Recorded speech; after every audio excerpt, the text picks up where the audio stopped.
Number 1 Subhadra नियम रे हेला बड़ परिवर्तन बड़ अपडेट देले सरकार। सुभद्रा योजना को नहीं बड़ खबर 3 दिन में दुई थर मिल टंका डबल किस्ती पाइबे हिताधिकारी एने बड़ घोषणा करिसेंती राज्य सरकार। आज 6 तारिख में मिल प्रथम किस्तीर प्रथम पर्याय टंका आउ तापरे परे पुणी दिनक पर आउ थे मिल सुभद्रा टंका। नंबर 2 सुभद्रा को नहीं आसला बड़ अपडेट वंचित हिताधिकारी को खोजे सरकार। डोर टू डोर सर्वे कर सुभद्रार वंचित हिताधिकारी को खोजे। मार्च 31 आवेदन प्रक्रिया को बंद कर सर्वे आरंभ करेंगे सरकार। डोर टू डोर जाई 1 to 1 सर्वे करेंगे अधिकारी। सर्वे सरिबा जाए आवेदन प्रक्रिया को बंद करा जिवो। एबे सुद्धा सुभद्रार 1 कोटी 8 लाख महिला आवेदन करिसेंती। 5टी पर्यायर प्राय 1 कोटी 20,000 महिला को प्रथम किस्ती दिज्व। फिल्ड भेरिफिकेशन पर जो मैंने रही से रक्षा बंधन में 3टी किस्ती मिल एने उपमुख्यमंत्री प्रभाती परिड़ा सूचना देते। नंबर 3 सरकारी कर्मचारी और पेंशनभोगी को होली भेटी। होली एवं ईद पूर्वर सरकारी कर्मचारी को बड़ भेटी। केंद्र सरकार आज कोटी कोटी केंद्र सरकारी कर्मचारी को एक उपहार दे पारती। प्रधानमंत्री नरेंद्र मोदी अध्यक्षत बुधवार 5 मार्च 2025 अनुष्ठित होगाकू केंद्र कैबिनेट बैठक में सरकारी कर्मचारी एवं पेंशनभोगी महंगा भत्ता डीके वृद्धि घोषणा करा जाई पारे। नंबर 4 सुना दर को नहीं केंद्र सरकार को बड़ घोषणा। एते टंका कमाई देले सुना दर को नहीं केंद्र सरकार को बड़ घोषणा। केंद्र सरकार एक गुरुत्वपूर्ण निष्पत्ति नहीं। निकटरे सरकार सुना और रूपा उपर एक गुरुत्वपूर्ण घोषणा करिछि। भारत सरकार संप्रति सुना और रूपा दर में आमदानी शुल्क ह्रास करने को निष्पत्ति नहीं। विशेषज्ञ मैंने कहते जे यह सुनार मूल्य प्रभावित कर संभावना रही।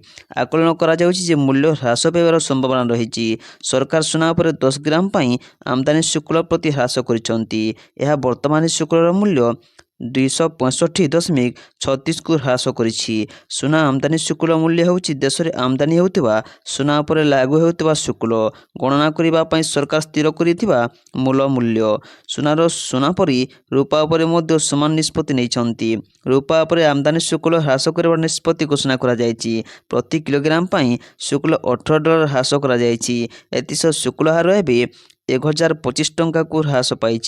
नंबर 5 राति पाइले निबंध 11 पड़ो हाथगंठी। भाईबा को जाउछंती हॉलीवुड्र सुपरस्टार तथा पूर्वतन लोकसभा सांसद तथा बीजेपी नेता अनुभव महांती। खूब शीघ्र हाथ को 2 हाथ होगा जाउछंती। आउ यार तांकर 2 विवाह खूब शीघ्र 2 विवाह करने को जाउछंती अनुभव महांती। तेबे अभिनेता अनुभव महांती तांको फिल्म को नहीं जेतिक चर्चा थांती सेतिक तांकर व्यक्तिगत जीवन को नहीं चर्चा को आसी थांती।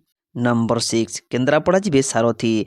केन्द्रापड़ा जीवे सारथी ओरफ संसद राउल। केन्द्रापड़ा बाड़ीमूल जावाक हाइकोर्ट पक्षर आज शर्तमूलक अनुमति मिली। असुस्थ भाई को जाई देखा करने को जापरिबे सारथी। 2 मासरे केवल थरे केन्द्रापड़ा बाड़ीमूल जावाक अनुमति मिली।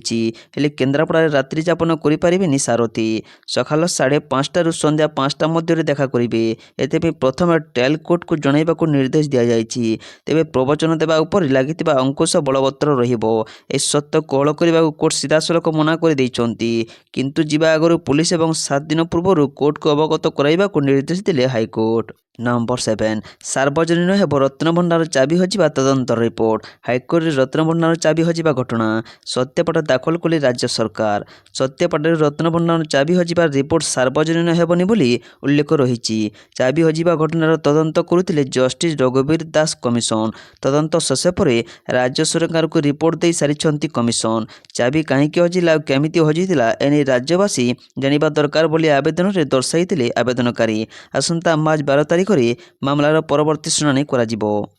नंबर 8 भारत बेल्जियम मध्य प्रतिरक्षा बुझामणा। भारत बेल्जियम मध्य एक बड़ धरणर प्रतिरक्षा बुझामणा हेबाकु जाउछि। आज नयादिल्ली में बेल्जियम प्रतिरक्षा मंत्री थियो फ्रांकेंगो संपर्क में गणमाध्यम को सूचना देइछंती। बुझामणार शर्त चूड़ांत करने निमंते दिल्ली और ब्रसेल्स से टास्क फोर्स गठन करने को प्रधानमंत्री नरेंद्र मोदी परामर्श देइछंती। नंबर 9 प्रबाद पुरुष बिजु बाबू श्रद्धांजलि जणाइले प्रधानमंत्री एवं मुख्यमंत्री। ओडिशार बरपुत्र बिजु बाबू 109तम जयंती श्रद्धांजलि जणाइछंती प्रधानमंत्री नरेंद्र मोदी सहित मुख्यमंत्री मोहन चरण माझी। ए अवसर में प्रधानमंत्री नरेंद्र मोदी ट्वीट जोगे बिजु बाबू को श्रद्धांजलि जणाइछंती। से कहते ओडिशार विकास सह लोक सशक्त करिबारे बिजु बाबू अवदान अविस्मरणीय। ନମ୍ବର 10 ଗେରୁଆ ହେବ ସମସ୍ତ ସରକାରୀ ସ୍କୁଲ। ରାଜ୍ୟରେ ବଦଳିବ ସବୁ ସ୍କୁଲ କୋଠାର ରଙ୍ଗ। ଗେରୁଆ ହେବ ସମସ୍ତ ସରକାରୀ ସ୍କୁଲ। ସମସ୍ତ ସରକାରୀ ସ୍କୁଲ ଏବଂ ପିଏମ୍ସି ସ୍କୁଲ ରଙ୍ଗର ସମ୍ମାନ କରିବାକୁ ନିର୍ଦ୍ଦେଶ ଦିଆଯାଇଛି। ଏନେଇ ସମସ୍ତ ଜିଲ୍ଲାପାଳମାନଙ୍କୁ ନିର୍ଦ୍ଦେଶ ଦେଲା ଓଏଏସ୍ଇପିଏ। ପୂର୍ବ ସରକାରରେ ସରକାରୀ ବିଲ୍ଡିଂଠାରୁ ଆରମ୍ଭ କରି ସ୍କୁଲର ରଙ୍ଗ ବଦଳିଥିଲା, ଯାହାକୁ ନେଇ ସରକାରଙ୍କୁ ସମାଲୋଚନା ମଧ୍ୟ କରାଯାଇଥିଲା। ସେପରି ବର୍ତ୍ତମାନର ସରକାରର ସ୍କୁଲ ରଙ୍ଗ ବଦଳାଇବାର ବିଦ୍ୟାଳୟ ଗଣଶିକ୍ଷା ବିଭାଗ ପକ୍ଷରୁ ଏହି ନିଷ୍ପତ୍ତି ନିଆଯାଇଛି। ନମ୍ବର 11 ବିଜୁବାବୁଙ୍କ ଜୟନ୍ତୀ ପ୍ରତିମୂର୍ତ୍ତିରେ ମାଲ୍ୟାର୍ପଣ କଲେ ନବୀନ। ପ୍ରବାଦ ପୁରୁଷ ବିଜୁ ପଟ୍ଟନାୟକଙ୍କ ଆଜି 109ତମ ଜୟନ୍ତୀ। ଓଡ଼ିଆ ସ୍ୱାଭିମାନ ସଂକଳ୍ପର କିମ୍ବଦନ୍ତୀ ପୁରୁଷ ବିଜୁ ପଟ୍ଟନାୟକ। ତେବେ ବିଜୁବାବୁଙ୍କ ଜୟନ୍ତୀରେ ତାଙ୍କୁ ଶ୍ରଦ୍ଧାଞ୍ଜଳି ଜଣାଇଛନ୍ତି ବିରୋଧୀ ଦଳ ନେତା ତଥା ବିଜେଡି ସୁପ୍ରିମୋ ନବୀନ ପଟ୍ଟନାୟକ। ସୋସିଆଲ ମିଡ଼ିଆ ଏକ୍ସରେ ସେ ଲେଖିଛନ୍ତି, ମହାନ ଜନନାୟକ, ପ୍ରବାଦ ପୁରୁଷ ତଥା ପୂର୍ବତନ ମୁଖ୍ୟମନ୍ତ୍ରୀ ବିଜୁ ପଟ୍ଟନାୟକଙ୍କ ଜୟନ୍ତୀରେ ଶ୍ରଦ୍ଧାଞ୍ଜଳି ଜଣାଇଛନ୍ତି। ନମ୍ବର 12 ମୋର ସରକାରଙ୍କ ବଡ଼ ଘୋଷଣା, ପୁଣି ହେବ ନିର୍ବାଚନ। ପୁଣି ହେବ ନିର୍ବାଚନ, ଏନେଇ ବଡ଼ ସୂଚନା ଦେଇଛନ୍ତି ମୋହନ ସରକାର। ସମ୍ବଲପୁର, ରାଉରକେଲା ଓ ପୁରୀରେ ପୁଣି ହେବ ପୌର ନିର୍ବାଚନ। ହାଇକୋର୍ଟର ଶୁଣାଣି ପରେ ହେବ ନିର୍ବାଚନ ପ୍ରକ୍ରିୟା। ଏନେଇ ସୂଚନା ଦେଇଛନ୍ତି ନଗର ଉନ୍ନୟନ ମନ୍ତ୍ରୀ କୃଷ୍ଣଚନ୍ଦ୍ର ପାତ୍ର। ନମ୍ବର 13 ନବରଙ୍ଗପୁର ଜିଲ୍ଲାରେ କାର୍ଯ୍ୟକ୍ଷମ ହେଲା ପିଏମ୍ ସୂର୍ଯ୍ୟଘର ଯୋଜନା। ପ୍ରଧାନମନ୍ତ୍ରୀ ସୂର୍ଯ୍ୟଘର ଯୋଜନା ଭାରତ ସରକାରଙ୍କ ଏକ ଜନକଲ୍ୟାଣକାରୀ ଯୋଜନା। ଏ ଯୋଜନାରେ ଘର ଉପରେ ସୌର ପ୍ୟାନେଲ ସ୍ଥାପନ କରି ମାଗଣା ବିଦ୍ୟୁତ୍ ସେବା ଯୋଗାଇବାକୁ ଲକ୍ଷ୍ୟ ରଖାଯାଇଛି। ନବରଙ୍ଗପୁର ଜିଲ୍ଲାରେ ପିଏମ୍ ସୂର୍ଯ୍ୟଘର ଯୋଜନା କାର୍ଯ୍ୟକ୍ଷମ ହୋଇଛି। ପ୍ରଥମ ପଦକ୍ଷେପ ସ୍ୱରୂପ ଜିଲ୍ଲାର 4ଟି ଘରେ ଏହି ଯୋଜନାକୁ କାର୍ଯ୍ୟକ୍ଷମ କରାଯାଇଛି। ନମ୍ବର 14 ଭାରତ ଫାଇନାଲକୁ ଯିବା ପରେ ବଡ଼ କ୍ଷତି ସହିବ ପିସିବି। ଚାମ୍ପିୟନ୍ସ ଟ୍ରଫି 2025ର ଫାଇନାଲ ଲାହୋରରେ ଖେଳାଯିବାର ଥିଲା, କିନ୍ତୁ ଭାରତ ଫାଇନାଲରେ ପହଞ୍ଚିବା ଯୋଗୁଁ ଫାଇନାଲ ସ୍ଥାନକୁ ଲାହୋରକୁ ଦୁବାଇକୁ ପରିବର୍ତ୍ତନ କରାଯାଇଛି। ଏହି ପରିବର୍ତ୍ତନ ଯୋଗୁଁ ପାକିସ୍ତାନ କ୍ରିକେଟ ବୋର୍ଡ ପିସିବିକୁ ବଡ଼ କ୍ଷତି ସହିବାକୁ ପଡ଼ିପାରେ। ଚାମ୍ପିୟନ୍ସ ଟ୍ରଫି ପାଇଁ ମୋଟ 586 କୋଟି ଟଙ୍କାର ବଜେଟ୍ ଅନୁମୋଦନ କରିଥିଲା। ଟୁର୍ଣ୍ଣାମେଣ୍ଟରେ ମୋଟ 15ଟି ମ୍ୟାଚ୍ ଖେଳିବାକୁ ଥିଲା ଏବଂ ପ୍ରତ୍ୟେକ ମ୍ୟାଚ୍ ପାଇଁ 39 କୋଟି ଟଙ୍କା ବଜେଟ୍ ରଖାଯାଇଥିଲା। ଏପର୍ଯ୍ୟନ୍ତ ସେମିଫାଇନାଲର ସମେତ ଭାରତର 4ଟି ମ୍ୟାଚ୍ ଦୁବାଇରେ ଖେଳାଯାଇଛି। ନମ୍ବର 15 ଦ୍ୱିତୀୟ ସେମିରେ ଜିତିଲା ନ୍ୟୁଜିଲାଣ୍ଡ। ମାର୍ଚ୍ଚ 9ରେ ମହାଲଢ଼େଇ। ରବିବାର ଦିନ ଦୁବାଇ ଇଣ୍ଟରନ୍ୟାସନାଲ କ୍ରିକେଟ ଷ୍ଟାଡିୟମରେ ହେବ ଭାରତ ଏବଂ ନ୍ୟୁଜିଲାଣ୍ଡ ମହାମୁକାବିଲା। ଆଜି ଦ୍ୱିତୀୟ ସେମିରେ ଦକ୍ଷିଣ ଆଫ୍ରିକାକୁ ହରାଇ ଫାଇନାଲରେ ଟିକେଟ୍ ହାତେଇଛି ନ୍ୟୁଜିଲାଣ୍ଡ। ଗତକାଲି ଚାମ୍ପିୟନ୍ସ ଟ୍ରଫିର ପ୍ରଥମ ସେମିଫାଇନାଲ ମ୍ୟାଚରେ ମୁହାଁମୁହିଁ ହୋଇଥିଲେ ଭାରତ ଅଷ୍ଟ୍ରେଲିଆ। ନମ୍ବର 16 ଗ୍ରାହକଙ୍କୁ ସତର୍କ କଲା SBI. State bank of India ନିଜ ଗ୍ରାହକଙ୍କୁ ଏକ ସାଧାରଣ ଲୋକଙ୍କ ପାଇଁ ଏକ ପବ୍ଲିକ୍ ନୋଟିସ୍ ଜାରି କରିଛି। ଏଥିରେ ସେ କହିଛି ଯେ ସୋସିଆଲ ମିଡ଼ିଆରେ ବ୍ୟାଙ୍କ ନାମରେ ଅନେକ ଡିଫେକ୍ ଭିଡ଼ିଓ ସେୟାର କରାଯାଉଛି। ଏହି ଭିଡ଼ିଓରେ ବ୍ୟାଙ୍କର ବରିଷ୍ଠ ଅଧିକାରୀମାନେ ଯେକୌଣସି ଏକ ନିବେଶ ସ୍କିମ୍ ବିଷୟରେ କହୁଛନ୍ତି। ବ୍ୟାଙ୍କ କହିଛି ଯେ ତାଙ୍କ ଅଧିକାରୀ କୌଣସି ଏକ ଏଭଳି ସ୍କିମ୍ର ପ୍ରଚାର କରନ୍ତି ନାହିଁ ଯେଉଁଥିରେ ଅଧିକ ମାତ୍ରାରେ ରିଟର୍ଣ୍ଣ ମିଳିବ। ନମ୍ବର 17 ଯାଜପୁରରେ ଭୂମିପୁତ୍ର ବିଜୁ ପଟ୍ଟନାୟକଙ୍କ ସର୍ବବୃହତ ପ୍ରତିମୂର୍ତ୍ତି ଉନ୍ମୋଚନ। ଟଲମ୍ୟାନ୍ଙ୍କ ସର୍ବବୃହତ ପ୍ରତିମୂର୍ତ୍ତି ଯାଜପୁରରେ ଉନ୍ମୋଚିତ ହେଲା ସବୁଠୁ ବଡ଼ ପ୍ରତିମୂର୍ତ୍ତି। ଏକାଠି ହେଲେ ହଜାର ହଜାର ବିଜୁ ପ୍ରେମୀ। ବିଜୁ ଜୟନ୍ତୀରେ ପ୍ରବାଦ ପୁରୁଷ ବିଜୁ ପଟ୍ଟନାୟକଙ୍କ 45 ଫୁଟର ବିଶାଳ ପ୍ରତିମୂର୍ତ୍ତିଙ୍କୁ ଉନ୍ମୋଚିତ କରି ଓଡ଼ିଶାର ନିର୍ମାତାଙ୍କୁ ମନେ ପକାଇଛନ୍ତି ବିଜେଡି ନେତା। ନମ୍ବର 18 ମୁଖ୍ୟମନ୍ତ୍ରୀ ମୋହନ ଚରଣ ମାଝୀ ଜଳସମ୍ପଦ ବିଭାଗ ବିଭିନ୍ନ ଡ୍ୟାମ୍ ଓ ବୃହତ୍ ଜଳସେଚନ ପ୍ରକଳ୍ପ କାର୍ଯ୍ୟ ସମୀକ୍ଷା। 5ଟି ବୃହତ୍ ଜଳସେଚନ ପ୍ରକଳ୍ପ କାମ ଆରମ୍ଭ କରିବାକୁ ନିର୍ଦ୍ଦେଶ।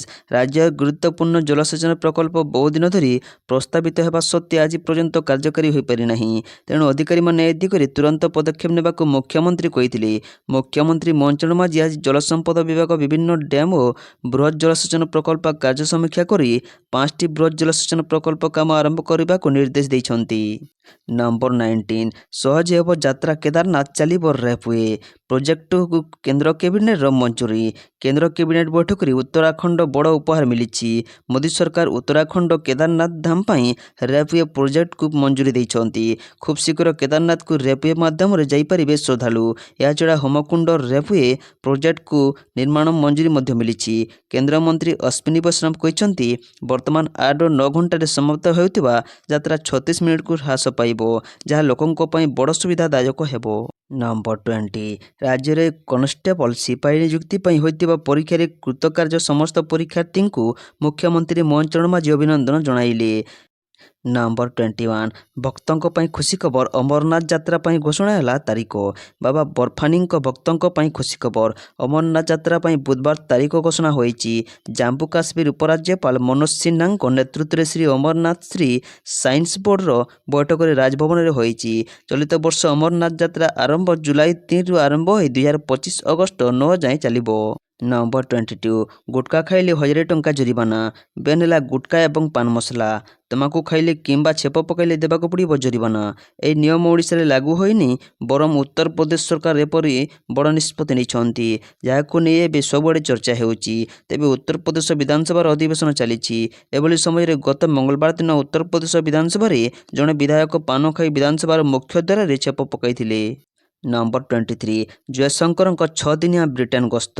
ବୈଦେଶିକ ମନ୍ତ୍ରୀ ଏସ୍ ଜୟଶଙ୍କର ମଙ୍ଗଳବାରଠାରୁ 6 ଦିନିଆ ବ୍ରିଟେନ ଓ ଆୟର୍ଲାଣ୍ଡ ଗସ୍ତ କରିଛନ୍ତି। ଜୟଶଙ୍କର ପ୍ରଥମ ପର୍ଯ୍ୟାୟରେ ବ୍ରିଟେନ ଗସ୍ତ କରିଛନ୍ତି।